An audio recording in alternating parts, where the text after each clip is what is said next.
Well, pip pip and cheerio. The all-new Mini Cooper is here, so let's check the tech and motor. The Mini Cooper model, launched in 2000 by BMW, proved so popular, the company only made minor changes throughout the last decade. Now we have a totally new generation of the model. This is a new platform, new cabin tech, new engines. It's actually 4.5 inches longer. It's 1.7 inches wider. That leads to a little more room in the cabin. You'll see a larger air intake up front, a single exhaust in the rear. For the Mini Cooper, for the Mini Cooper S, you still have dual exhaust down the middle in the back.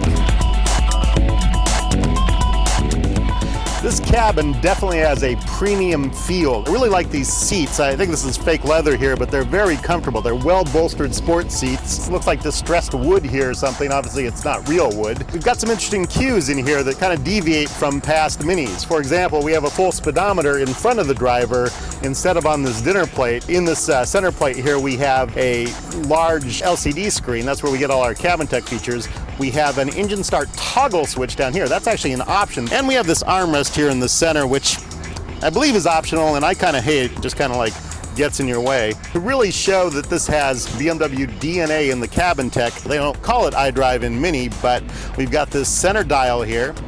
We have a touchpad on top of this dial, so I can trace in letters or move around on the map or move through menus. And we have 4 buttons: media, radio, telephone, nav. That's all straight out of BMW's playbook.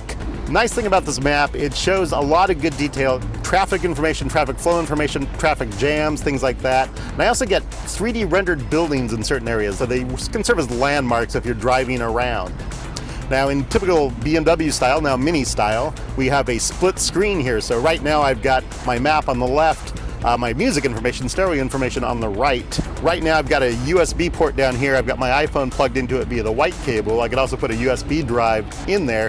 Bluetooth streaming for audio. Don't seem to have a CD player. I guess that's something that they got rid of for this generation. You can get a 6-disc CD changer if you want. Now, of course, I've got my hands-free telephone where I can go through my contacts in my phone book that are on my phone that are synced with the car. Actually, voice command is very good in this car. It covers a lot of the functions. But what I really like about the cabin tech in this car is the Mini Connected app. So for example, I've got web radio, which lets me find radio stations from around the world. Any radio station from around the world that broadcasts on the internet, I can find it here. I have online search. So this actually enacts a Google search, which integrates with navigation. So I can say the name of any business or anything like that, program that in as a destination. So other apps in here, they have Facebook and Twitter. Now that may seem distracting, but they're mainly using that for location information. So if you want to tell your friends that you're about to show up at a destination you've got programmed into the navigation, you can post a canned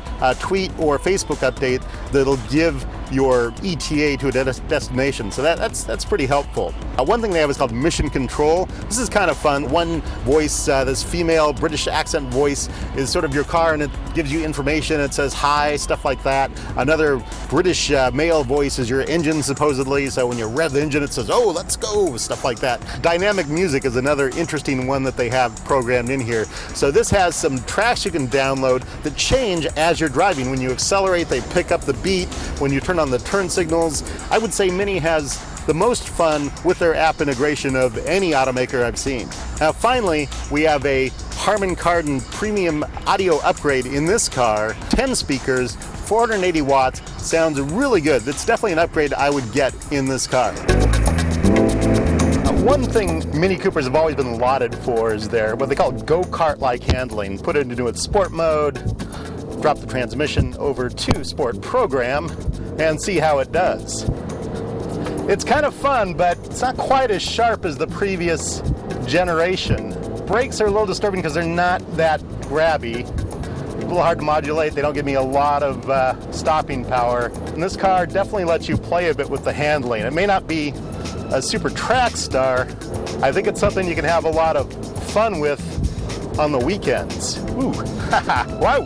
So this has an entirely new engine. This is actually a 3-cylinder engine, but before you let that scare you, it's actually a 1.5 liter with direct injection, twin turbocharger. That's BMW's two-stage turbocharging. One scroll for lighter power and a bigger scroll for higher power. Horsepower in this car is 140. It's more of a torque monster, 168 pound-feet of torque. This is actually a lot more powerful than the outgoing Cooper, so I'm actually impressed. There's no adaptive suspension here. It's all just a fixed suspension. 29 miles per gallon city, 41 miles per gallon highway. When I'm driving this in San Francisco, the mileage just plummets. It goes way down. We're talking down to 20 miles per gallon. These smaller displacement engines like this one, they do great when they're just humming along with no stops, but as soon as you introduce a lot of stopping and starting, that kills it. So let's price out our 2014 Mini Cooper. Base price comes to $20,450. The automatic transmission is $1250, but we'll leave that off and just stick with 6-speed manual.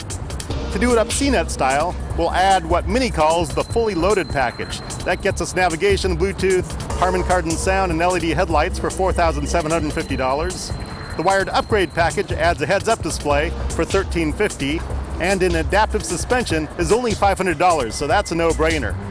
All in, we're at $27,050 for a very dynamic, very tech-forward Mini Cooper.